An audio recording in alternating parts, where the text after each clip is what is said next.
Lorsque l'on parle de colonialisme, ce sont les grands empires coloniaux français, anglais ou encore néerlandais qui viennent immédiatement à l'esprit. Peut-être encore pensera-t-on aux Premières Nations d'Amérique.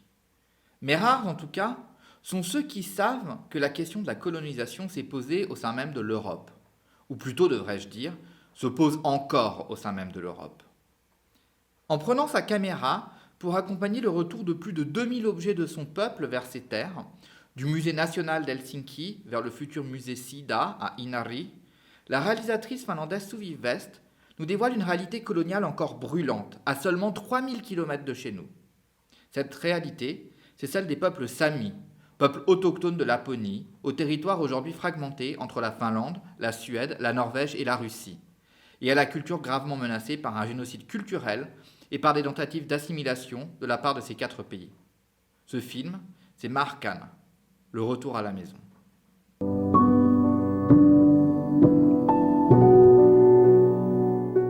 Choisir de parler de cela via le transit d'objets entre 2 musées, c'est un pari particulièrement risqué. D'autant plus que ce choix semble au premier abord assez peu cinématographique. Et les premières minutes du film ont de quoi rendre le spectateur inquiet, tant elles semblent faire penser à ce que l'on n'a absolument pas envie de voir en allant dans une salle de cinéma, à savoir un documentaire Arte sur un musée. Les poncifs sont là, les objets en vitrine, la visite des coulisses, l'exposition, l'interview du conservateur. Et pourtant, dès lors, quelques détails peuvent interpeller. Déjà, il y a l'irruption de la réalisatrice dans le cadre. Suvi West ne sera pas tant derrière la caméra que devant la caméra, actrice de ce transit. Mais aussi le conservateur du musée, un Finlandais élégant, très aimable, interrogé sur son ressenti face à ces objets. Il l'avoue, ce n'est qu'en se retrouvant auprès de la réalisatrice, auprès d'une représentante du peuple sami, qu'il comprend vraiment l'importance de ces objets. Aistitko sä mitään semmoista energiaa tai henkeä näissä? Joo, nyt mulla tulee, kun sä oot läsnä. Le film alors nous annonce qu'il sera plus qu'un bête reportage, en nous projetant dans la peau de cet occidental, qui par sa position même incarne le rôle du colon, un colon plein de bonnes intentions certes, mais un colon. En nous projetant dans la peau de cet homme donc, la réalisatrice nous annonce que nous aussi, spectateurs, nous allons à ses côtés comprendre l'importance de ces quelques artefacts.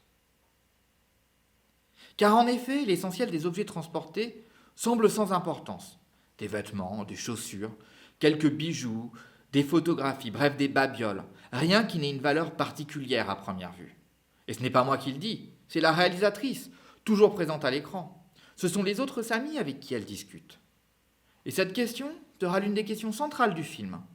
Quelle importance peuvent revêtir ces quelques simples objets? Après tout, ce ne sont même pas des objets sacrés.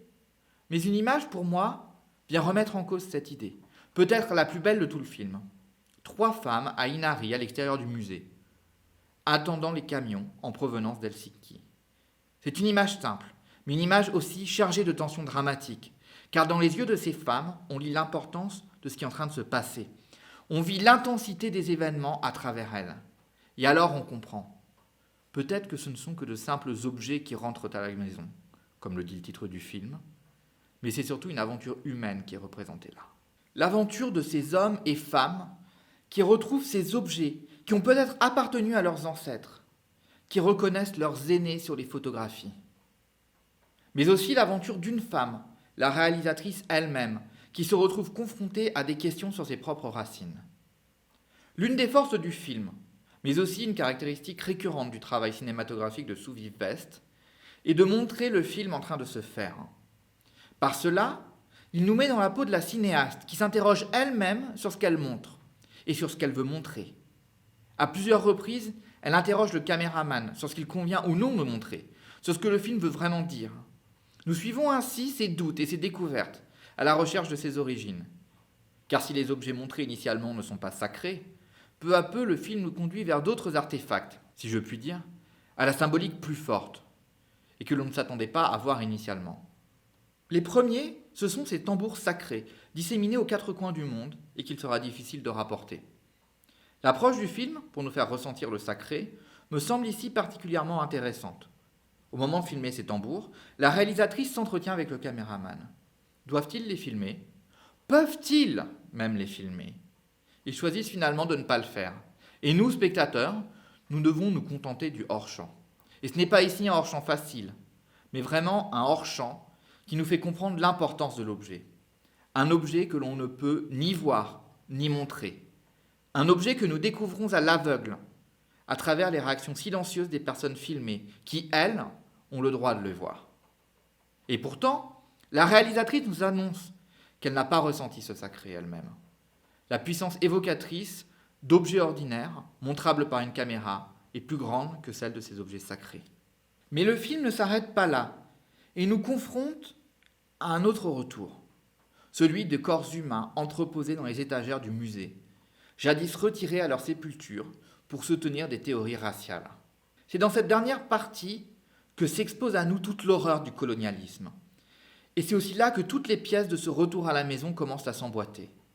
Ce que recherche Souvivest, c'est le contact avec ses ancêtres, lien sacré par excellence pour les peuples samis. Lien particulièrement fort lors du rapatriement des corps des ancêtres. Lien fort également à proximité de ces objets leur ayant appartenu. Ainsi, nous finissons par nous poser une question toute simple, mais qui nous avait probablement échappé au début du visionnage. Qui finalement rentre à la maison ? Ces corps qui finalement trouvent une sépulture après des décennies d'attente sur des étagères dans un musée ? Ces robes, coiffes, chaussures, bijoux, photos ? Ou bien n'est-ce pas la réalisatrice elle-même, dont le film s'impose de plus en plus comme le vecteur de ses propres interrogations sur son identité et sur celle de son peuple ? Cela, elle le rend tangible en nous montrant les siens, en montrant leurs doutes, leurs réactions ambivalentes. Et cette double découverte finale, les Samis découvrant ces artefacts à l'inauguration du nouveau musée, et Souvivest ressentant finalement la connexion avec ses ancêtres. Ce lien redécouvert, n'est-ce pas là le véritable retour à la maison, annoncé par le titre ? Merci d'avoir regardé cette vidéo, encore une fois sur un film qui ne sortira probablement pas en France. J'ai souhaité en parler aujourd'hui, 6 février 2024, car le 6 février est la date de la journée nationale Sami, commémorant le premier congrès Sami qui s'est tenu en 1917 à Trondheim, en Norvège. J'avais déjà parlé du cinéma Sami sur la chaîne, et je continuerai d'en parler, car c'est un cinéma riche et plein d'avenir. Je souligne à ce propos l'importance de l'Institut international du film Sami, qui a naturellement soutenu ce film, ainsi que plusieurs autres sortis en 2023, et qui a un soutien essentiel des cinéastes Sami. Institut dont je porte d'ailleurs le t-shirt à l'occasion de cette vidéo. L'Institut a une plateforme en ligne sur laquelle vous pouvez visionner, pour seulement 5 € par mois, des productions Sami. La plateforme n'est accessible que depuis les pays nordiques. Mais après tout, n'est-ce pas pour ça qu'existent les VPN ? Et si la culture Sami vous intéresse, je vous invite à regarder la vidéo que j'avais réalisée il y a quelques temps sur le court-métrage Deatan, à lire sur la question des peuples Samis, et en particulier sur des actions menées en ce moment à Oslo pour dénoncer la violation des droits de l'homme subie par les Samis de Norvège. Je me permets aussi de vous recommander vivement la musique de 2 artistes que j'ai découverts cet été, Arvas et Lavré, qui vient d'ailleurs de sortir un dernier single. Et je suis désolé pour la prononciation de ces noms. Sur ces recommandations, je vous souhaite une belle journée riche en découvertes cinématographiques, et je vous dis à bientôt.